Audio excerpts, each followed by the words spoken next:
हरे राम राम राम हरे हरे, हरे कृष्ण कृष्ण कृष्ण हरे हरे, हरे कृष्ण कृष्ण कृष्ण हरे हरे। जय जय रघुवीर समर्थ।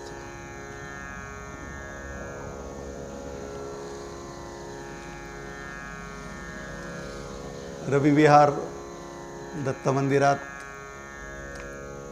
दत्तभार्गव सेवा, दत्तभार्गव संवाद सांगण्याची ही जी सेवा मला उपलब्ध करून दिली आपण, त्याच्याकरता मी अत्यंत आभारी आहे।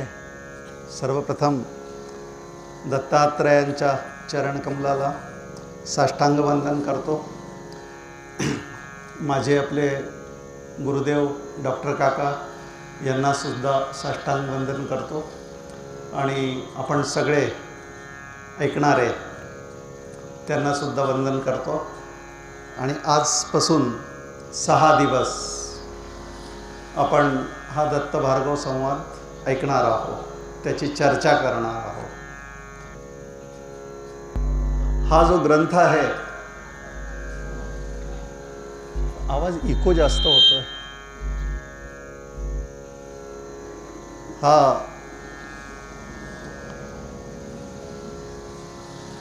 हा जो ग्रंथ आहे, हे ठीक।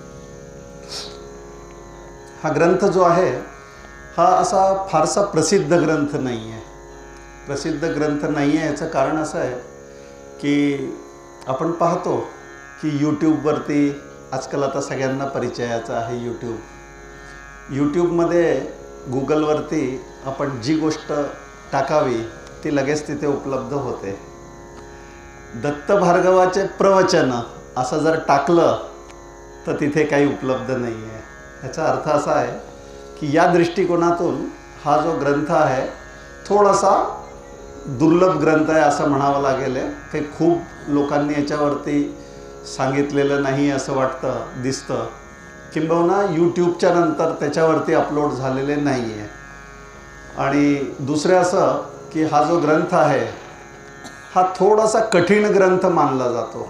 आता कठीण मानण्याचं कारण असं आहे की हा आहे ज्ञानखंड आणि तो हरितायन ऋषींनी लिहिलेला आहे। त्रिपुरा रहस्य, त्रिपुरा सुंदरी रहस्य असं ग्रंथाचं नाव आहे। तो जो ग्रंथ आहे त्याच्यामध्ये कर्म, उपासना आणि ज्ञान या गोष्टी सांगितलेल्या आहे। त्याच्यापैकी जे 22 अध्याय आहे त्याच्यात ते ज्ञानाचे आहे आणि त्या 22 अध्यायांचं मिळून एक नाव हे दत्तभार्गव संवाद असा आहे। म्हणून हा ग्रंथ, जसं आपण वेद आहे, वेदात सुद्धा कर्म, उपासना आणि ज्ञान असा 3 कांड असतात। त्याच्यापैकी जो ज्ञानकांड असतो त्याला वेदांत म्हणतात, त्याला उपनिषद म्हणतात, श्रुती म्हणतात। आता हा जो शेवटला भाग असल्यामुळे त्याला वेदांत अंत असं म्हणतात, वेदांत, वेदाचा शेवटला भाग। आणि ज्ञानकांड आहे कारण कर्म आणि उपासना हे केल्यानंतर ज्ञानाचा प्रश्न येतो आणि म्हणून तो शेवटला भाग असतो। म्हणून उपनिषदसुद्धा शेवटला भाग आहे वेदाचा। तसा हा हरितायन ऋषींनी लिहिलेला जो त्रिपुरा रहस्य ग्रंथ आहे त्याच्या शेवटला भाग हा दत्तभार्गव संवाद आहे। आणि तसाच हा सुद्धा कर्म, उपासना यांच्यानंतर जो ज्ञानकांड असतो तो ज्ञानकांडच आहे। आता उपनिषद म्हटलं, ज्ञानकांड म्हटलं, वेदांत म्हटलं की सगळ्यांनाच थोडंसं दूरचं वाटतं, असं वाटतं की दूरचं आहे, आम्हाला कसं समजेल। पण जर असं सगळ्यांनाच वाटत राहिलं तर ते आपल्याजवळ कधीही येणार नाही किंवा आपण त्याच्याजवळ कधी जाणार नाही। म्हणून या गोष्टींचा जोपर्यंत आपल्याशी संबंध येत नाही, कोणी सांगत नाही, आम्ही ऐकत नाही प्रयत्नपूर्वक, तोपर्यंत हे असं दूरचंच राहणार आहे। आणि म्हणून आपण बघता काकांनी, डॉक्टर काकांनी आपल्या सबंध आयुष्यामध्ये जे जे काही उपदेश केला आहे तो सगळा ज्ञानाचा उपदेश आहे। आणि ते हमेशा नेहमी ते हेच म्हणत राहिले की जर या गोष्टींना दूरच ठेवलं आपण तर या कधीही जवळ यायच्या नाही। आणि कठीण आहे म्हणून कधी बोलायचंच नाही, ऐकायचंच नाही म्हटलं तर कठीण गोष्ट सोपी कशी होईल, गूढच राहील ती. तर ते गूढ कधीतरी उकललं पाहिजे. आणि म्हणून हे जे त्रिपुरा रहस्य नाव आहे ह्याचं, आता रहस्य शब्दातच त्याची गूढता आहे, त्याचं काठिण्य आहे. आता रहस्य म्हटलं तर कधीतरी रहस्य उलगडलं पाहिजे, मलाही ते कळलं पाहिजे. आता त्यांनी चांगल्या प्रकारे समजावून सांगितलेलं आहे. आणि हे ग्रंथ अनुवाद रूपाने आपल्याला मराठीत उपलब्ध आहे. हे आहे संस्कृतमध्येच मूळचे ग्रंथ सगळे, पण आता संतांची कृपा आहे की त्यांनी आपल्याला हे सगळं मराठीत आणलेलं आहे. आपल्याला माहिती आहे ज्ञानेश्वरी. आता ज्ञानेश्वरी कशी आहे, भगवद्गीता मुळात संस्कृत, मग त्याच्यावरती भाष्य करणारे ज्ञानेश्वर महाराज, आणि त्यांनी सर्वसाधारण लोकांना हे समजावं गीतेचं रहस्य म्हणून त्यांनी मराठीत आणलं.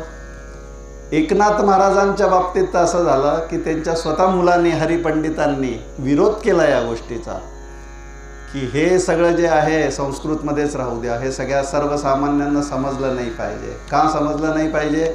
सगळ्यांचा अधिकार नाही आहे ते म्हणतात. कारण काय, त्यावेळेला असं हे होतं पद्धत की ब्राह्मण म्हणजेच ज्ञानी, ब्राह्मणांनीच अभ्यास करायचा, संस्कृत ब्राह्मणाचाच हे आहे. आता असं काही नाही आहे. या संतांनी स्वतःच हे करून दिले, सगळ्यांकरता मोकळी वाट करून दिली. ज्ञानेश्वर महाराजांनी ह्यांनी असं कधीही म्हटलं नाही की हे फक्त ब्राह्मणांकरता आहे, हे फक्त उच्च शिक्षितांकरता आहे, असं काहीही म्हटलेलं नाही. घरोघरी आज त्याच्याचमुळे तर एकनाथी भागवत आहे, ज्ञानेश्वर महाराजांची ज्ञानेश्वरी आहे.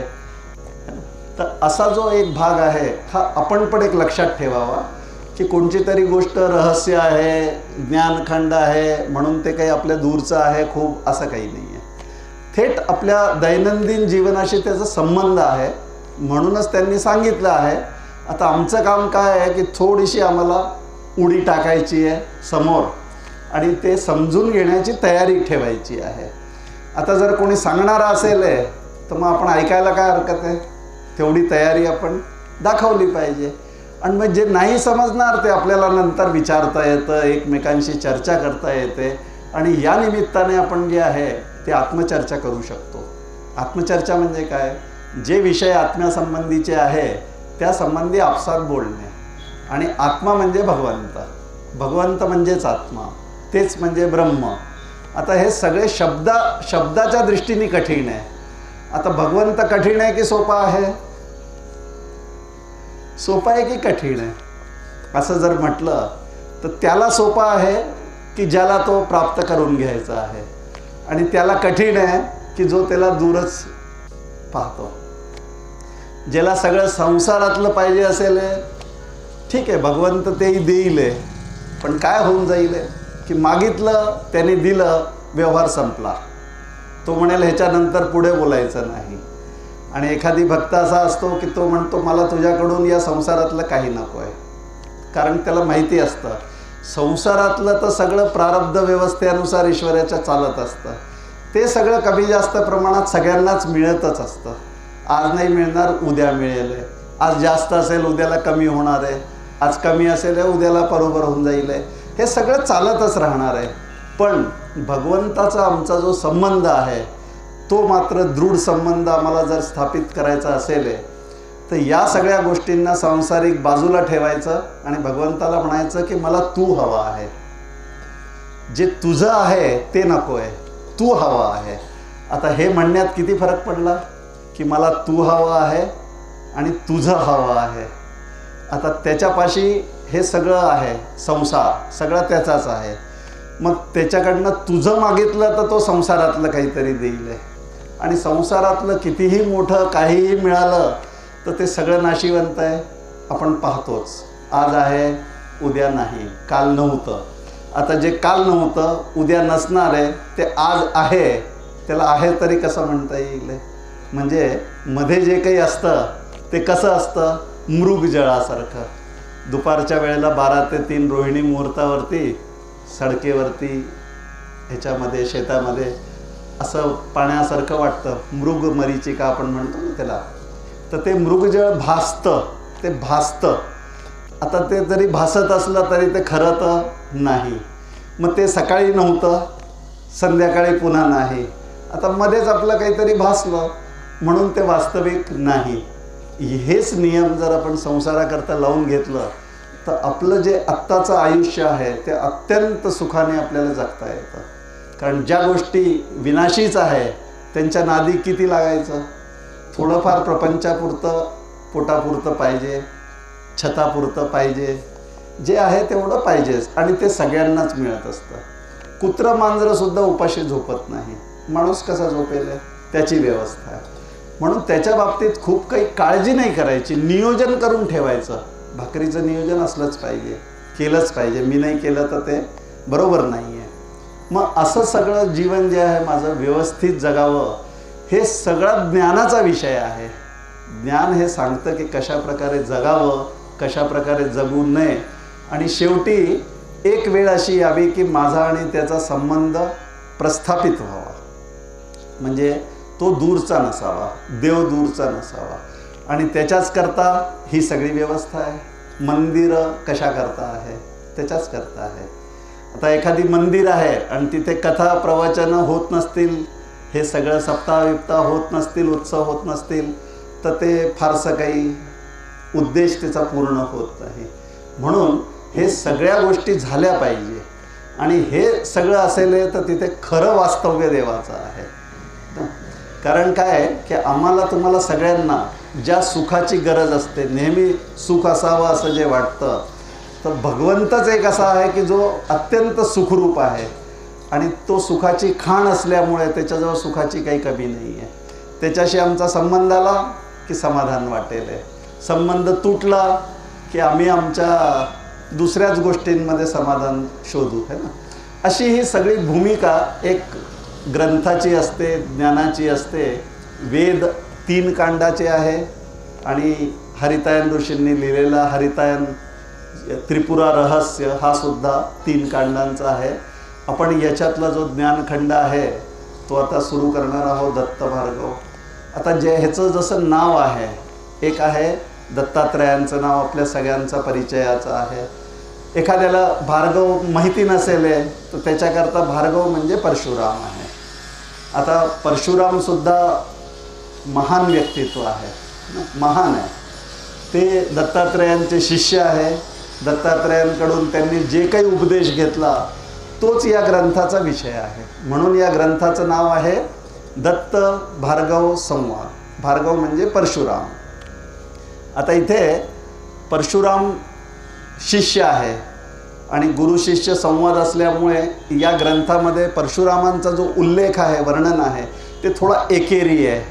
म्हणजे आपण परशुरामांना जेवढं महत्त्व आपण आपल्या मनाने द्यायचं आहे, सन्मान द्यायचा आहे, त्याच्यापेक्षा ह्याच्यामध्ये ते म्हणतील परशुरामा तू ऐक, तुला समजलं नाही का. तर त्यावेळेला आपण असं समजून घ्यायचं की ते गुरुदेवांची भाषा आहे, अशी आपली नाही आहे, है ना. परशुराम जे आहे ते आपल्याकरता सन्माननीय आहे. आणि नंतर ते सुद्धा गुरुपदावर गेलेले आहे. कारण ज्या हरितायन ऋषींनी हे हरितायन रहस्य लिहिलेलं आहे, त्रिपुरा रहस्य, ते परशुरामांचेच शिष्य आहे आणि त्यांनी हे त्रिपुरा रहस्य लिहिलेलं आहे. त्यांनी जेव्हा परशुरामांना विचारलं की जगातले सगळे लोक सुखाच्या लालसेने इकडे तिकडे पळताना दिसतात आहे आणि सुख कोणालाच मिळत नाही आहे, धाव सगळ्यांची सुखाकडे आहे आणि सुख घ्यायला जातात, धावतात, प्रयत्न करतात, श्रमतात, थकतात आणि मिळतं काय तर पदरी दुःखच पडतं, असं सगळ्यांचं मी बघतोय. मग ह्यांची काहीतरी सोय करा, असं काही करा की ह्यांना सुखाने जगता येईल, सुखाचं स्वरूप कळेल यांना. तर त्यांनी म्हटलं की तू हा जो माझा अनुभव आहे, दत्तात्रयांनी मला जो उपदेश केलेला आहे तो तू शब्दबद्ध कर. आणि अशा प्रकारे हरितायन ऋषींनी ते सगळं कर्म उपासना ज्ञानाचं त्रिपुरा रहस्य असा लिहिला. मग त्याच्यामध्ये कर्माचा भाग जो होता तो मोठा भाग आहे, उपासनेचा भाग त्याहून थोडासा कमी आहे, ज्ञानाचा भाग अत्यंत अल्प आहे. कारण ज्ञान जे आहे हे अगदी थोडंसंच आहे. आणि किती थोडंसं आहे तर जो भगवंत आहे तो मीच आहे, हा आता ज्ञानाचा अनुभव आहे. सगळ्यांनी जो अनुभव घेतला आणि तुकाराम महाराज म्हणतात तू देव मी भक्त ऐसे करी. आता तुकाराम महाराजांना हा अनुभव आला की मीच ब्रह्म आहे, मीच तो आहे, पण तरीही ते काय म्हणतात की नाही देवा तू देवच राहा, मी भक्तच राहतो. कारण त्याच्यातली जी मजा आहे ती मजा मला घेऊ दे, आणि ती मजा म्हणजे भक्ती आहे. आपण सगळे जी करतो त्याला उपासना म्हणतात, आपण त्याला भक्ती असं नाव देतो. पण भक्ती उपासना जेव्हा परिपक्व होऊन एक रूपता जेव्हा होते तेव्हा त्याला भक्ती असं म्हणतात. समर्थ म्हणतात विभक्त नाही तो भक्त. आता कोणापासून विभक्त? देवापासून. देवापासून मी जर विभक्त आहे तर मी भक्त नाही आहे, मी उपासक आहे. म्हणजे मी प्रयत्नात आहे, कधीतरी मी भक्त होण्याचा प्रयत्न करतोय. आणि अशी ही भूमिका जी आहे सगळ्या संतांची आहे. आणि हे आपल्याला आता ह्याच्यातून या ग्रंथातून समजून घ्यायचं आहे. आपल्याला माणसाला जन्मतः 3 दोष असतात. एक आता थोडासा वेदांत, मल विक्षेप आवरण असे 3 दोषांचे नावं आहे. आता ते आपल्यासमोर कशा रूपाने येतात? मला मलदोष आहे ह्याचा अर्थ काय आहे? मग पापाकडे जी प्रवृत्ती होते त्याला मलदोष असं म्हणतात. आता सगळ्यांनाच जी माणसं म्हणून आहे जन्माला आली आहे, जन्मतःच पापाची प्रवृत्ती त्यांच्यामध्ये असते. मग पुण्याची नसते का? पुण्याची पण असते. का असते? कारण पाप आणि पुण्य समसमान झाल्याशिवाय मग माणसाचा जन्म मिळत नाही. आता माणसाचा जन्म मिळालेला आहे ह्याचा अर्थच आहे की पापाकडे सुद्धा प्रवृत्ती असते. म्हणून पापाकडे प्रवृत्ती असणं हा माणसाचा सहज स्वभाव आहे, प्रकृती आहे, ठीक आहे. पण त्याला थांबवण्याचं सामर्थ्य माणसाकडे आहे. माणूस त्याला थांबवू शकतो. पापाचा विचार मनात आला तर तो विवेक करू शकतो की हे काही बरोबर नाही. मग ते पापाचा विचार आला फक्त, मग त्याचं क्रियान्वयन करणं, त्याला क्रियेत रूप देणं हे काही बरोबर नाही आहे. कारण जोपर्यंत त्याला क्रियेचं रूप येत नाही तोपर्यंत पाप घडत नाही, पाप जमा होत नाही. मग माणसाच्या मनात आलं, पाप आलं असू दे, त्यावेळेला काय करायचं? नाम घ्यायचं. म्हणजे ते पाप जे आहे ते आलेलं आहे, वेळ आली ते निघून जाईल. म्हणून आता पाप काय आणि पुण्य काय आपल्याला सगळ्यांना समजतं. पाप जेव्हा येतं तेव्हा आतून एक बोच तयारच असते आपल्याला की हे करायला नको आहे. जे करायला नको आहे असं वाटतं आणि दुसऱ्यांना दुःखदायक असतं ते पाप. पापाय परपीडनम, दुसऱ्याची पीडा हे आपलं पाप. मग परोपकाराय पुण्याय म्हणजे दुसऱ्याचं भलं पाहणं, उपकार करणं असं नाही म्हणत आहे. परोपकाराय पुण्याय म्हटलं त्यांनी, पण ह्याचा अर्थ असा आहे की भगवंताची जी सृष्टी आहे त्याच्यात माझ्या हिश्श्यात जे काम आलेलं आहे, वास्तविक तुम्ही विचार करून पहा, आपण विचार करून पाहू की आपण जे काही काम करतो ते दुसऱ्याकरताच करतो. त्याच्यातून आपल्याला आपली भाकरी मिळत असते, पण काम तर दुसऱ्याच करता करतो. आता समजा तुम्ही शेती करत असाल तर शेतीतलं उत्पन्न तुम्ही किती खाता आणि दुसरे किती खातात ह्याचा जर विचार केला तर तुम्ही एवढंसं खाणार, बाकी सगळा जो भाग आहे तो दुसऱ्यालाच देणार आहे तुम्ही. पैशाचा काही संबंध नाही आहे, पण तुम्ही उगवलंच नाही तर पैसा काय करणार आहे त्यात, है ना. म्हणून पैशाचा विचार नाही आहे इथे.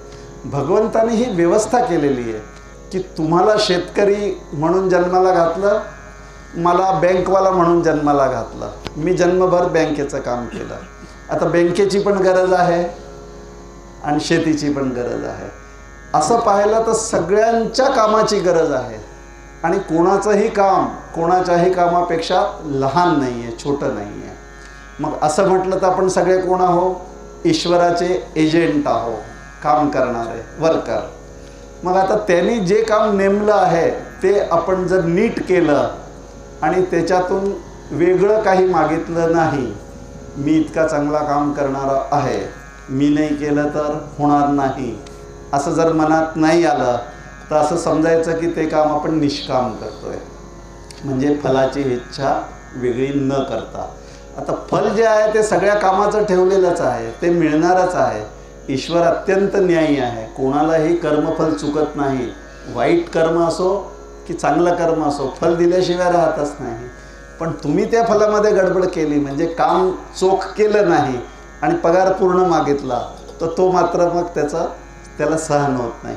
मग आपण आपलं काम अशा पद्धतीने जर केलं तर ह्याचा अर्थ आहे की आपण भगवंताचंच काम करतोय. म्हणून असं काही समजायचं कारण नाही की अमुक माणूस इतका शिकलेला आहे आणि मी इतका शिकलेला नाही. सगळ्यांना त्यांनी कामं वाटून दिल्यामुळे त्याचं शिक्षण द्यावंच लागेल. आता तुम्ही मला जर शेतावर घेऊन गेले आणि म्हटलं की जरा नांगर करा किंवा पेरणी करा, मला काय समजणार आहे त्याच्यातलं? मग माझं शिक्षण कितीही असलं तरी त्याचा काही तिथे उपयोग नाही आहे. किंवा मी तुम्हाला उद्याला म्हटलं की माझ्या बँकेत माझ्या सीटवरती तुम्ही बसा, तर ते तुम्हाला जमायचं नाही. ह्याचा अर्थ काय आहे? सगळ्यांना त्यांची कामं नेमलेली असतात. बस तेवढंच काम आपल्याला करायचं असतं. आता एक गृहिणी आहे. आता दिसायला असं दिसतं की ही गृहिणी जी आहे ती काही करत नाही. आता काही करत नाही म्हणजे बाकी सगळं घरचं तीच करते आणि ती केल्यामुळेच बाकीचे लोक बाकीचे कामं करू शकतात, नाही तर करू शकले असते का? मग हा विचार केला तर बालगोपालांचं संगोपन आहे, सगळ्यांच्या शिक्षणाची व्यवस्था आहे, सगळ्यांना डबे करून देणे, वेळेवरती जेवण देणे, हे नाही केलं तर घर चालणार नाही. मग याचा अर्थ असा आहे की तुम्ही समाज म्हणा की देश म्हणा, विश्व म्हणा, सगळ्यांना चालवणारे सगळेजण आहे. आपण सगळे आहेत. आता भगवंत सगळ्यांना चालवतो, तोच आपल्यामध्ये बसून या विश्वाला चालवत असतो. म्हणजे आपणही सुद्धा त्याचे अंश आहोतच. मग त्याच पद्धतीने आपण काम केलं पाहिजे. असं केलं तर हा जो मलदोष आहे हा निवृत्त होतो. इतकं सगळं सांगायचं कारण काय आहे की हा जो पापाची प्रवृत्ती आहे मलदोष रूपाने, ही निवृत्त होऊन जाते. निवृत्त होण्याचा परिणाम असा होतो की माझं चित्त शांत होऊन जातं, शुद्ध होऊन जातं. गढूळ जे असतं ते गढूळता त्याची निघून जाते आणि ते स्वच्छ होऊन जातं, शुद्ध होऊन जातं. हा पहिला दोष ह्याच्यानी गेला. आता दुसरा दोष जो आहे तो असतो आपला विक्षेप दोष. विक्षेपचा अर्थ असतो चांचल्य, चंचलता. चंचलता म्हणजे काय? मनात एक गोष्ट आली नाही आली की दुसरी येऊन जाते, मग तिसरी येऊन जाते. मग हे करू की ते करू, असं करू की तसं करू, इथे जाऊ की तिथे जाऊ, याला विचारू की त्याला विचारू, असं सतत मनाचं चंचलता म्हणजे स्थिर एका जागी टिकत नाही. आपण नाम घ्यायला बसतो तेव्हा किती विचार मनात डोकवतात. आता त्याच्या वेळेला आपल्याला लक्षातच येतं. म्हणजे काय? जो कचरा आतमध्ये बसलेला आहे तो सगळा वर येतो. जसं एखादी घर बंद असलं आणि आपण त्याला खोलून साफ करायचं म्हटलं तर त्या दिवशी कशी धूळ सगळी उडते. मग तसंच आमच्या चित्ताचं असतं. आमच्या चित्तावरती अनंत जन्मांचे अनंत संस्कार बसलेले आहे आणि नाम घेतलं की ती किरसोणी असते. नाम म्हणजे ते नाम घेतलं की मग तो कचरा हलायला लागतो आणि त्याचं हलणं चांगलं लक्षण आहे. विचार आले तरी काही हरकत नाही आहे. नाम बंद नाही करायचं, म्हणजे किरसोणी चालूच ठेवायची. अशा पद्धतीने जर करत राहिलो तर देवाशी माझं जे सख्य आहे ते हळूहळू थोडं त्याच्याविषयी प्रेम निर्माण होतं. याला उपासना म्हणतात. मग उपासना म्हणजे काय? एक काही करणं म्हणजेच उपासना नाही आहे. आपण देवाकरता जे काही करू. आता इथे आपण कामांची एक लिस्ट बनवली की काय काय कामं आहे, तर सडा, रांगोळी, झाडू, हे सगळं घालणं, पूजा आहे, पाठ आहे, आरती आहे, हे आहे, ते आहे, अनेक काम आहे. मग काही लोक इथे राहून करतील, काही लोक अजून कुठेतरी असतील तरी ते काम करत असतील. मग ते सगळेच उपासनाच करतात. उपासना म्हणजे बसून असे डोळे मिटून भगवंतासमोर बसलं आणि माझी उपासना सुरू आहे असं नाही. भगवंताकरता, मंदिराकरता जे जे काही आपण करू, दासबोधात एक मोठी यादी दिलेली आहे. मग हे सगळं जे आहे ही उपासना आहे. आणि ही उपासना जर आपण बरोबर चालवली तर आपलं जे चित्त आहे त्याचं जे चांचल्य आहे, हलणं आहे, ते बंद होतं. ते एक उदाहरणाने समजून जाऊ कसं होतं. आता समजा एखादी गमेला आहे, त्याच्यामध्ये गढूळ पाणी आहे आणि वरतून ते हलतं आहे. आता त्याच्यामध्ये जर एखादी सूर्याचं किंवा चंद्राचं असं आपण सावली प्रतिबिंब पाहायला गेलो तर ते प्रतिबिंबसुद्धा हलतं. आता तिथे सूर्य चंद्र हलत नाही आहे, पण इथे मात्र हल्ल्याशिवाय राहत नाही आहे. मग अशा पद्धतीने आमच्यामध्ये जी गढूळता आहे ते मालिन्य कर्माचं आहे. जी चंचलता आहे, हलणं आहे, ती मालिन्य विक्षेपाची आहे. आणि या दोन गोष्टींना स्थिर करायचं असेल म्हणजे चंद्र व्यवस्थित दिसायला पाहिजे, सूर्य व्यवस्थित दिसायला पाहिजे, तर गाळ खाली बसला पाहिजे, गेला पाहिजे आणि हलणं बंद झालं पाहिजे. ह्याला म्हणतात आपलं जे अंतःकरण आहे ते शुद्ध झालं आणि हलणं बंद झालं म्हणजे स्थिर झालं. मग हे जी चंचलता आणि हे दोन्ही कशाने जातं? आत्ता जे आपण म्हटलं कर्म आणि उपासनेने जातं. आता कर्म आणि उपासना जर आपण बरोबर जशी आत्ता आपण चर्चा केली तसं जर करत राहिलो तर एक दिवस असा येतो की आपण ज्ञानाचे अधिकारी होऊन जातो. आणि ज्ञानाचे अधिकारी झालो की मग स्वतः ज्ञान आपल्याकडे चालतच येतं गुरुच्या रूपाने. गुरुदेव आले, गुरूंचा उपदेश काय असतो? तू मुक्त हो. त्यांचा उद्देश काय आहे येण्याचा? उपदेश करण्याचा, आपल्याला सगळ्यांना सांभाळायचा. उपदेश करण्याचा उद्देश काय त्यांचा? आपण सगळ्यांनी मोक्ष मिळवावा. कारण मोक्ष जे असतं ते परमप्राप्तव्य आहे. म्हणजे मनुष्य देहात आल्यानंतर काही मिळवायचं असेल तर ते एकमेव मोक्षच असतं. बाकीच्या सगळ्या गोष्टी प्रारब्धानुसार आपण करतोच, पण मोक्ष हे मिळवायची गोष्ट आहे. आणि त्याच्यावरती असा कोणाचाही मक्तेदारी नाही आहे. हिंदीत ज्याला बपोती म्हणतात, असं कोणाचं नाही आहे. सगळ्यांचा त्याच्यावरती एकसारखा अधिकार आहे. पण तो अधिकार सिद्ध केव्हा होईल? जेव्हा कर्म आणि उपासना भगवंताच्या संबंधात आपण जसं म्हटलं आहे, आत्ता चर्चा केली तसं जर झालं तर आपल्याला ज्ञानाचा अधिकार प्राप्त होतो. आता आपण ज्या अर्थी इथे मी सांगायला बसलो आहे, तुम्ही ऐकायला बसले. काय बसले? आपण काय करणार आहे? ज्ञानखंड ऐकणार आहे. मग आपल्या सगळ्यांचा अधिकार आहे. म्हणूनच तर आपण हे सगळं नियोजन झालेलं आहे, है ना. मग अशा पद्धतीने विचार जर केला की आपण ज्ञानाचे अधिकारी आहो, मग आहो तर आता आपल्याला ज्ञानखंड ऐकायचा आहे, ऐकायला मिळणार आहे.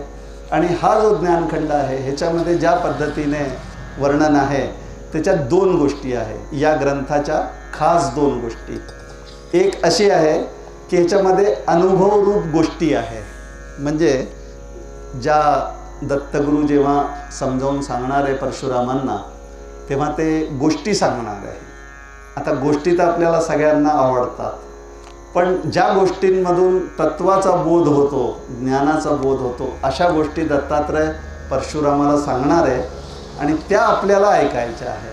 आणि आपण असं समजू की दत्तात्रयांची ही व्यवस्था आहे की आपल्याला हे ऐकायला मिळतं आहे, मग आपण परशुराम बनून ऐकायचं आहे, शिष्य बनून ऐकायचं आहे, है ना. अशा पद्धतीने हा ज्ञानखंड आता आपण सुरुवात करणार आहोत. आणि दुसरी जी गोष्ट आहे, एक अनुभवरूप गोष्टी आहे याच्यामध्ये, आणि दुसरी आहे त्याला म्हणतात संयुक्तिक विचार पद्धती. आता शब्द कठीण आहे. संयुक्तिक, संयुक्तिक शब्दाचा अर्थ उदाहरणं देऊन देऊन सांगितलेलं. आता सगळ्या गोष्टींमध्ये उदाहरणं देतील, ते बघ हे असं आहे, ते तसं आहे. मग त्या उदाहरणांमधून आपल्याला लक्षात येईल आणि त्या सगळ्या गोष्टींचा संबंध आपण आपल्याशी भिडवून घ्यायचा, आपल्या जीवनाशी. ऐकायचं कशाला? फक्त गोष्टी आहे म्हणून ऐकायच्या की आपल्याला आपलं ह्याच्या पुढचं जे जीवन आहे ते छान पद्धतीने जगता यावं आनंदाने, आणि आनंदाच आपल्या जीवनात, उर्वरित जीवनात असावा, या उद्देशाने हा दत्त भार्गव संवाद आहे. म्हणून हे ज्ञानखंड जे आहे आता ह्याचा आरंभ होत आहे.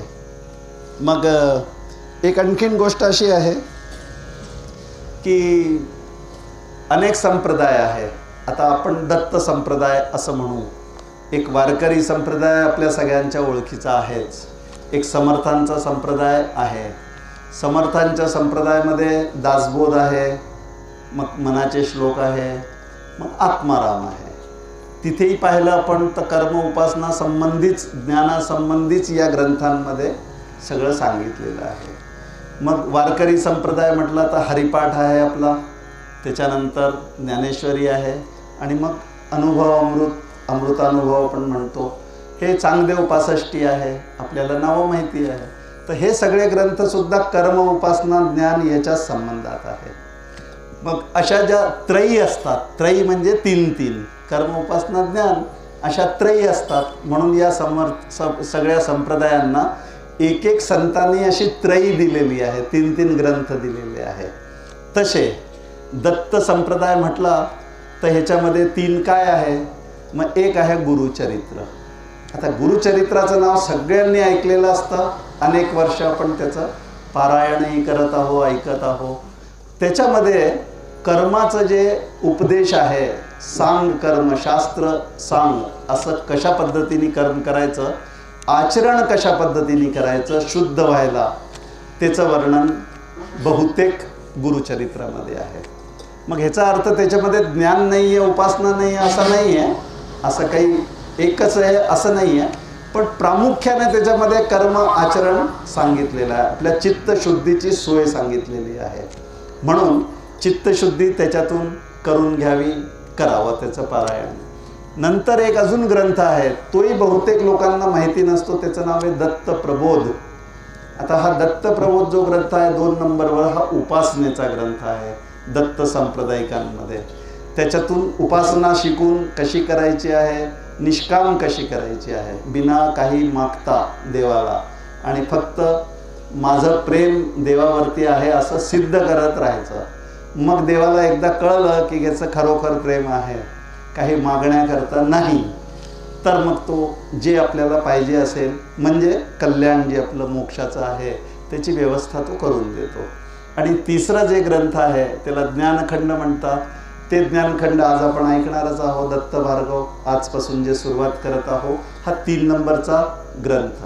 गुरुचरित्राचा साईज मोठा, दत्त प्रबोधाचा साईज सुद्धा बहुत मोठा आहे, आणि याचा ग्रंथाचा साईज अगदी 100 पानी एवढासाच आहे.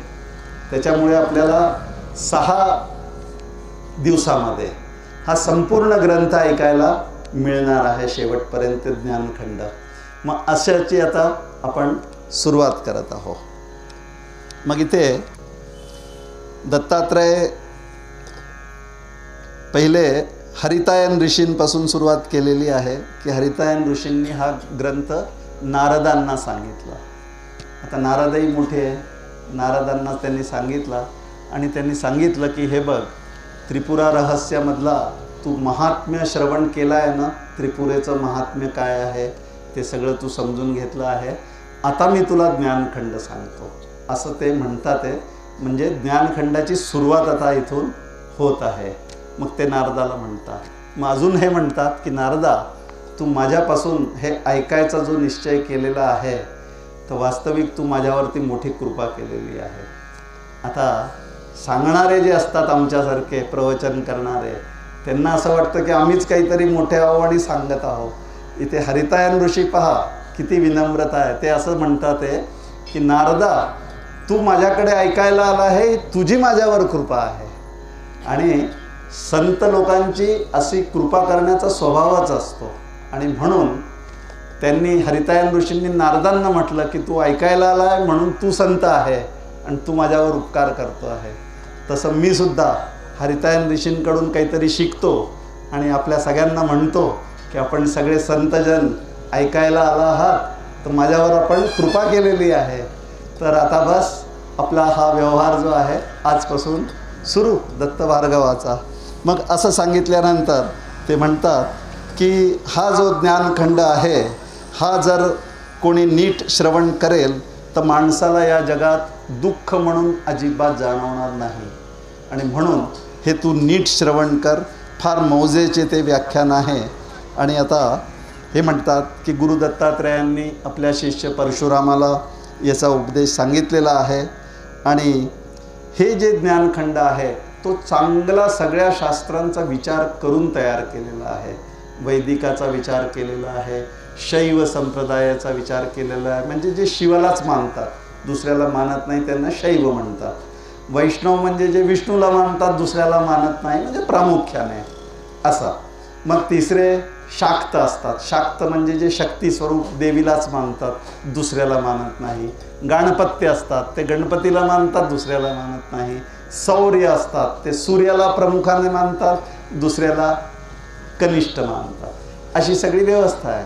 मग शंकराचार्यांनी हे जेव्हा पाहिलं की हा सगळा जो आहे एकच सनातन धर्म आहे, पण त्याचे हे पोटभाग असे आहे की हे आपसातच भांडतात आहे आणि म्हणतात आहे की माझा विष्णू मोठा आणि तो म्हणतो माझा शंकर मोठा. मग त्यांनी समजावून सांगितलं की बाबा रे, सगळे देव तर एकच आहे. आता हे समजून घ्या. आणि आपल्या देवघरामध्ये त्यांनी पंचायतनाची व्यवस्था लावून दिली. पंचायतन म्हणजे काय? देवी पण आहे तिथे, गणपती पण आहे, विष्णू पण आहे, शंकर पण आहे. या सगळ्या गोष्टी त्यांनी म्हटल्या. आणि मग त्यांचं भांडण त्यांनी कसं सोडवलं ते म्हणाले की बघ, एखादी जर शैव असेल तर त्यांनी शिवाला प्रामुख्याने मध्ये ठेवायचं, बाकी 4 देवांना बाजूला ठेवायचं. मग कुणी शक्तीचा उपासक असेल त्यांनी देवीला मध्ये ठेवायचं, बाकी 4ला आसपास ठेवायचं. मग विष्णूला मध्ये ठेवायचं, बाकीच्यांना वापस. असं करून त्यांनी सगळ्यांचे भांडणं सोडवले. आणि असं भांडण सोडवल्यानंतर जेव्हा पंचायतनाची पूजा व्हायला लागली, मग सगळे संप्रदाय आपले शांत बसले. मग अशा पद्धतीने आपल्याला हे समजून घ्यायचं असतं की देव तर एकच आहे.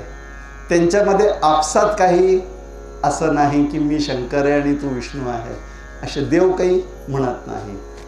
मग आपण त्यांना वेगळं वेगळं मानतो. आता ठीक आहे, वेगळं मानतो तर त्याच्यामध्ये काही हेही नाही आहे, पण आपल्याला एक सोय आहे ती की याच्या मार्फत आपण सगुणाचे आधारे निर्गुण पाविजे निर्धारे, आपण त्या निर्गुणापर्यंत जाऊन पोचण्याकरता एक सगुण देवाची एक व्यवस्था आहे ही. म्हणून पहिले सगुणाला आपण प्रसन्न करून घ्यायचं, त्याची उपासना करायची छानपैकी. आणि ज्ञानखंड जो असतो त्याचा संबंध सगुणाचाही जो मागे निर्गुण आहे त्याच्याशी असतं. आणि ते जर एकदा समजून घेतलं तर आपला आणि देवाचा जो फरक आहे, मध्ये जो गॅप आहे, अंतर आहे, तो हळूहळू कमी होत जातो.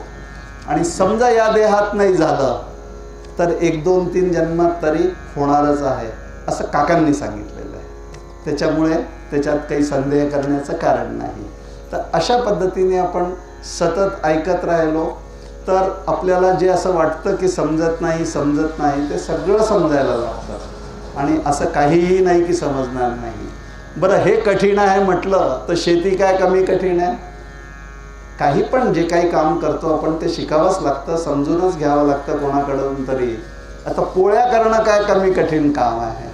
मी जर केली तर नकाशे काढतो मी, गोल काही माझी पोळी होत नाही, फुगत नाही.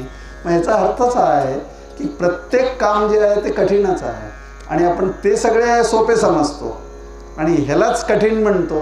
मग याचं काय काम आहे? असं समजायचं काय कारण आहे? म्हणून असं काही समजायचं नाही की हे कठीण आहे. आता हे आपल्यासाठीच आहे, आपलीच सोय आहे म्हणून चालून आलेलं आहे बघा, है ना. अशा पद्धतीने आपण हे आता समजून घेण्याचा हळूहळू प्रयत्न